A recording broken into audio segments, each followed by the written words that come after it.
Hello ladies and gentlemen, I am MC Sandeman and welcome back to my racing channel. Yeah, so it's more Assetto Corsa day and I'm featuring, as I mentioned in the last video, this new really sick 1995 Honda NSX GT2.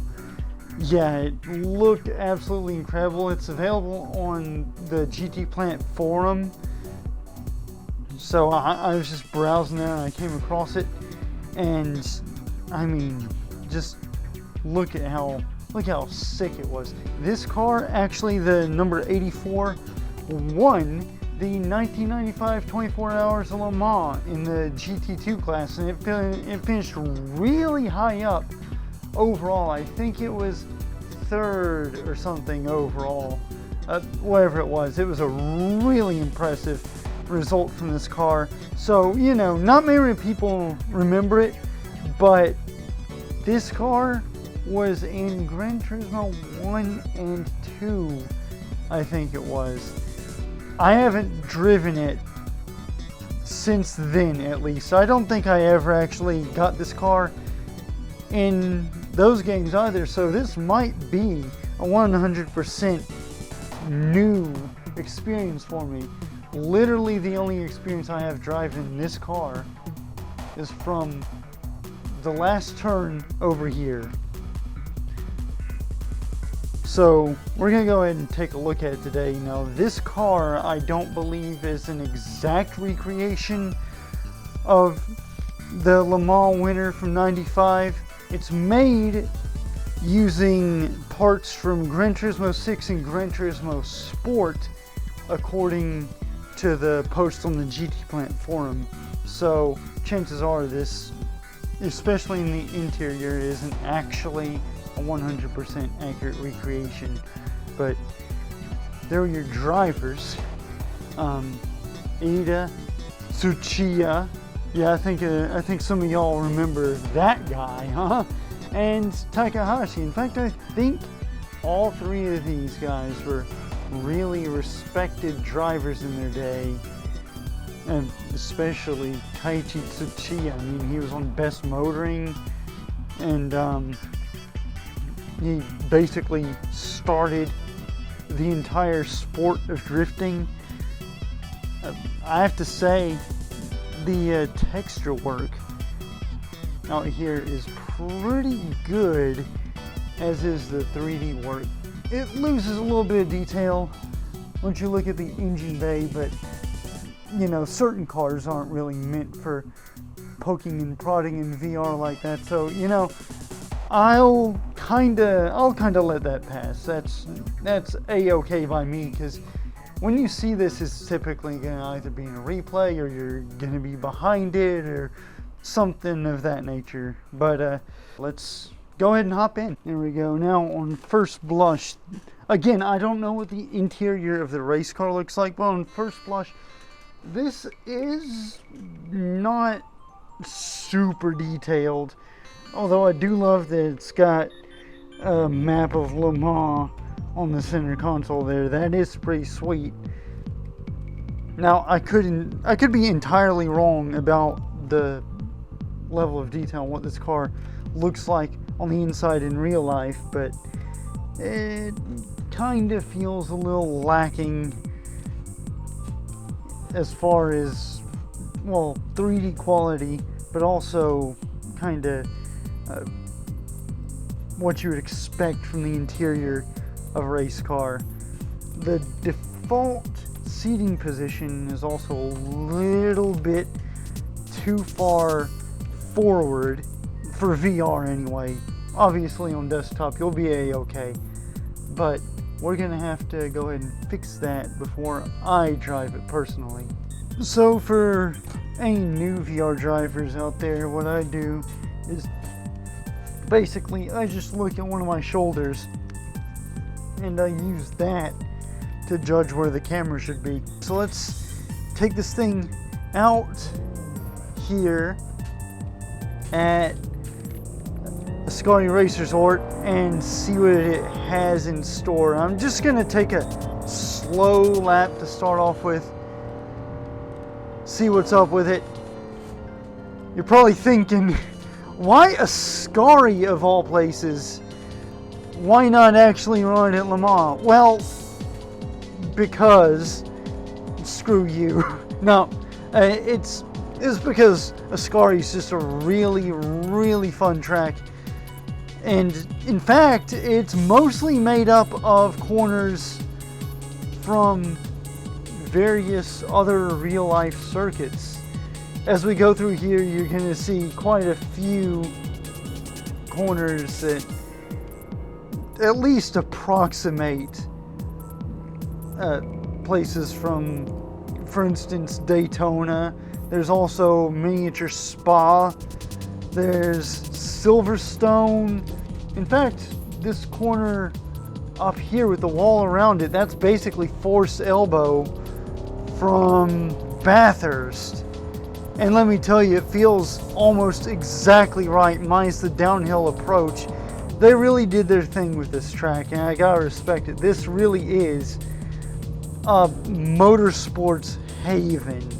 It's truly incredible. And of course, towards the end of the lap, in fact right at the end, there is a turn that's taken from my personal almost home track, Daytona International Speedway. I live in Florida and I've been to Daytona quite a few times. They kind of get it right, being of course one of the wide sweepers on the Daytona Oval. They have to kind of reduce it in size to fit within the larger context of this entire course. In fact, you can see it right there. I'm looking right at it on top of the hill there, or near the top of the hill. It's really cool. We're coming up to, I believe this is Pit Path here, and you just literally cut this. This is taken from Gran Turismo 6, so that the curbs there are actually paved, but in real life they've just ripped up the curbing and made it so you can basically shoot it straight. So here is Daytona right here, and you kind of hit the apron there, come out wide, hit the curb there, touch it again there, and then you wind up at the corkscrew. Yeah, you see? So many different cool turns. Let's pick up some speed here, because this turn is flat out. Let's see what this thing can do. Once again, never driven before. Wow, that's a lot of understeer. I don't know whether I just missed the turn in, but that felt like a lot of understeer. Oh, this thing actually sounds great. It really doesn't want to get into the corner though. Gotta be super patient with getting the nose in, it seems. Great throttle response though. Come on car, turn. Just lazy in the front end. So far, that's the impression that I'm getting first, right off the bat. Gonna have to readjust and see what I can do to get the front end into the corner a little better. Run the stock setup, of course, because it's kind of useless to make a setup for a car without knowing how it's going to handle.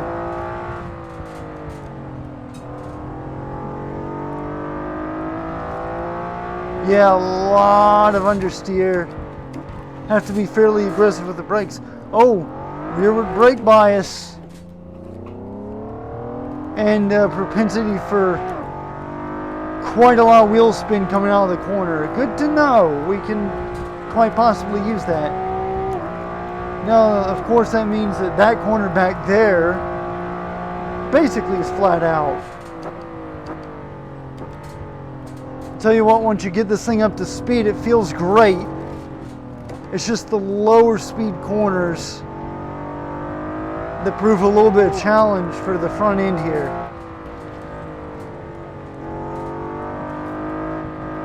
Coming coming up to this strange incarnation of Daytona. Man, almost understeered off.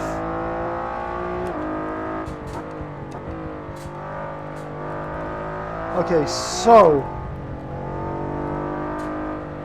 lap in review. A lot of understeer. A lot of understeer. Got quite a lot of angle into this thing, and turned in really early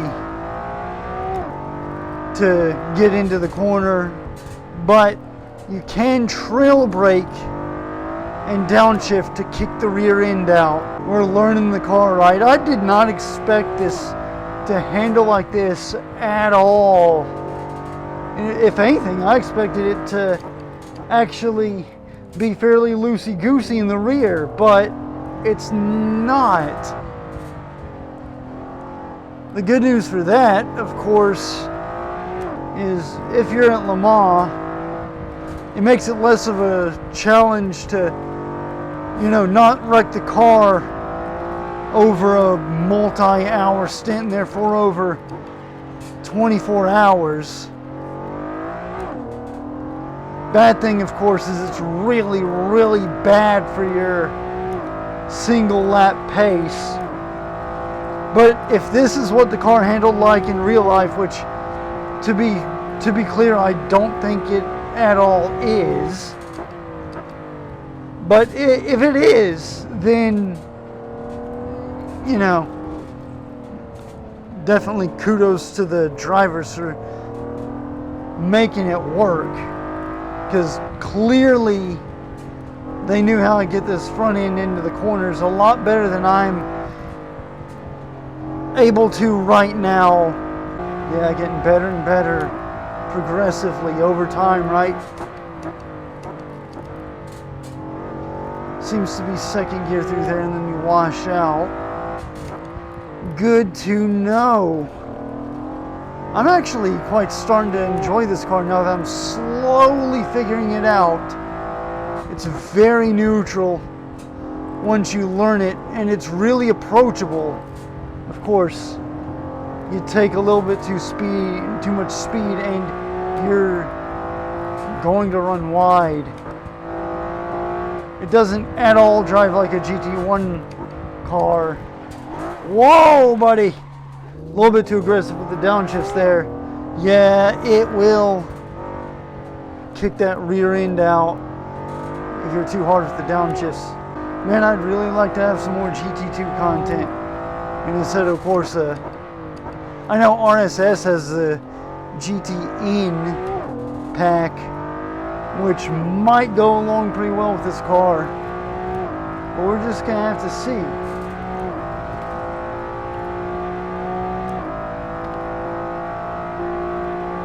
Got some pretty good straight line pace, I gotta say. 380 horsepower, it moves.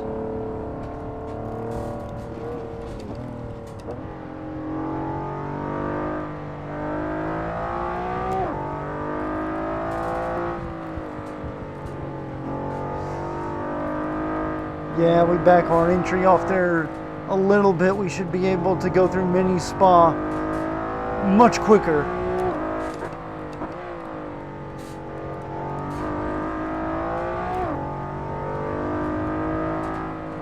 Ah, come on, car.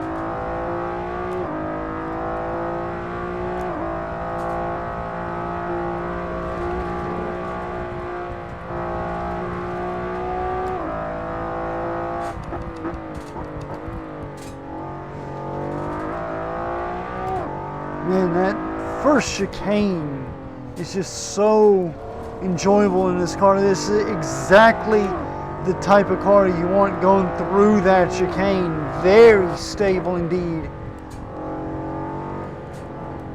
I mean, like I said, it really is approachable once you learn to manage the understeer. You can basically kick the gas coming out of the corner, and as long as you gotten everything before that point right, yeah, it'll obey you nice and easy. still quite a lot of angle going into this wheel to get this thing turned in though.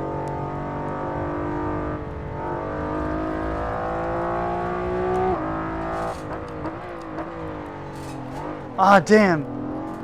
There we go. Okay. I'm gonna shut up for a second and let you listen to this thing, because it is absolutely awesome to listen to.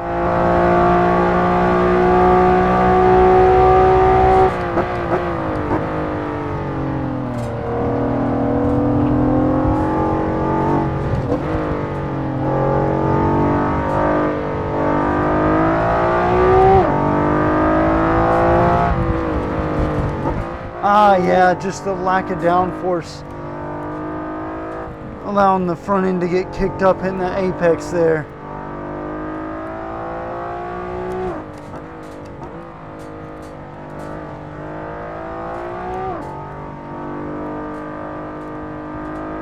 Again though, this car's from 1995, so I feel like for a GT2 car from 1995, obviously the results bear this, but it feels pretty quick and pretty solid. Of course, otherwise it wouldn't have won the 95 24 Hours of Le Mans, especially given the less than ideal conditions from that race. This is definitely one of our most challenging corners here. I think I figured, or started to figure this car out, so I feel like this might be our flying lap.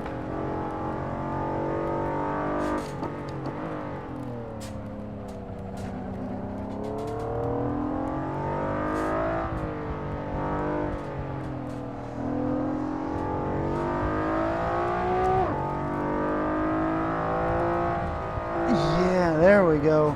Yeah, we're starting to get it now. Just got to remember to not be too aggressive with the downshifts here. There we go. You heard the rears lock up.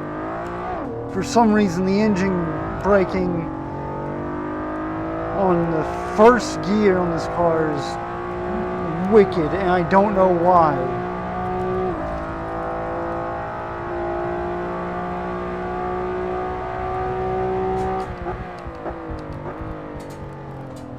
Once again though, it's 380 horsepower and it's a lot quicker in a straight line than you'd probably expect.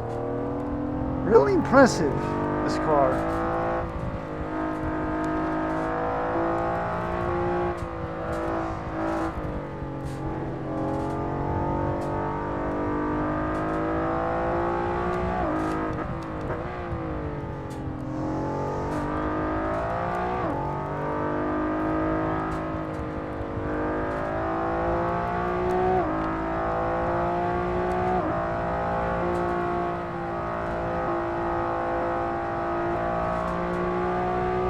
There we go, 209.088. Wow, that's quick. That's not but a few seconds off the 99 to 2003 GT1 pack that RSS has available, specifically the Ferruccio 55 that I like to drive around here, which is of course the Ferrari 515 Maranello. I think I can do like a 202 or 203 here in that car, if I'm not mistaken. 209 for a car with significantly less power is rather remarkable. I'm really pleased with that lap time. Seems to be quite fuel efficient too. We did a few laps and went from 50 to 43 liters, so that's actually pretty impressive. Once again, fuel economy is way more important than outright power in an endurance race. So let's hop into the pit menu and see what kind of adjustments we've got. So let's see here. Ooh. Yeah, so this bodes well. You can adjust each gear independently and the final gear. That's not something that you see a lot of outside of like actually really high quality race car mods. The tires, oh, you got different compounds as well. Hards, mediums, and softs. Okay, alright. Wait a minute. 50 liters isn't even close to this car's max. How much can it hold? That looks about 110 liters.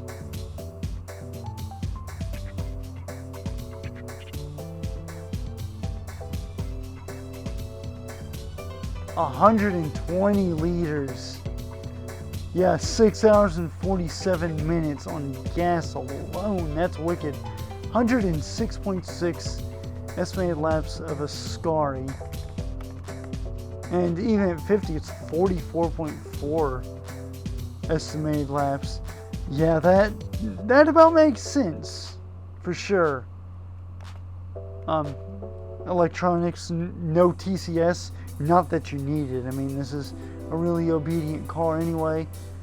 And only an adjustable rear wing, up to 2 degrees. Trying to see if our rear wing's animated. No, unfortunately not. Again, you don't really need more than 2 degrees with this car, because frankly, anything higher would probably make it just a real chore to deal with at high speeds with all that understeer. Pretty decent amount of alignment adjustment. This is about par for the course. I would go ahead and probably adjust these outwards a little bit at the front, just to try to get rid of some of that understeer.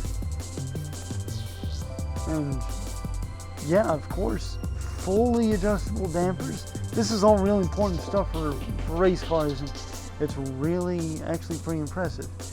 Diff power, you could also raise that to kick the rear end out a little bit more. Maybe if you got a lot of tight turns on the course and you're doing a lot of downshifting, probably go ahead and drop the diff coast setting down there a little bit to try to counteract the sudden kick of oversteering you get downshifting to first.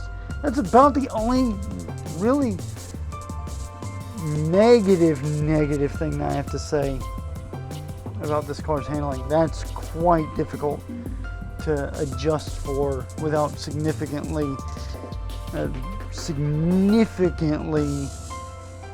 lengthening your braking zone. Brake bias, I'd probably add a little bit further rearward brake bias, quite possibly, I don't know. But yep, fully adjustable suspension. Yeah, that's really impressive as far as SEP is concerned. And to be honest, overall, this is a pretty freaking great car. So I would really highly recommend it. Of course, the links to the car and the track are going to be in the description. You can download Ascari from there and just have a ball, man. This is a really fun track, and this is a great car to drive it on.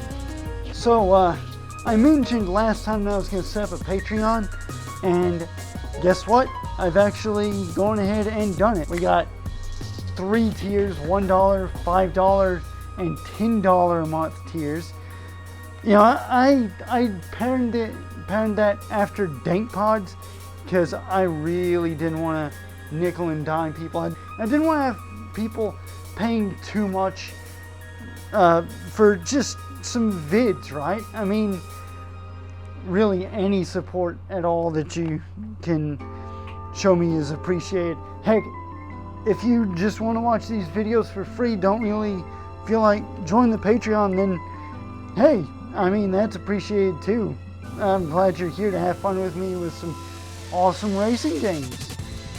So all the Patreon tiers, except for the $10 one, they do the exact same thing. You get early access to premieres, and you get exclusive vids if you pay the $10 a month tier, which, come on, man, even that's probably a little high. I mean, you really don't have to do the $10 a month tier, but if you do, it's appreciated. You'll get your name at the end of my vids.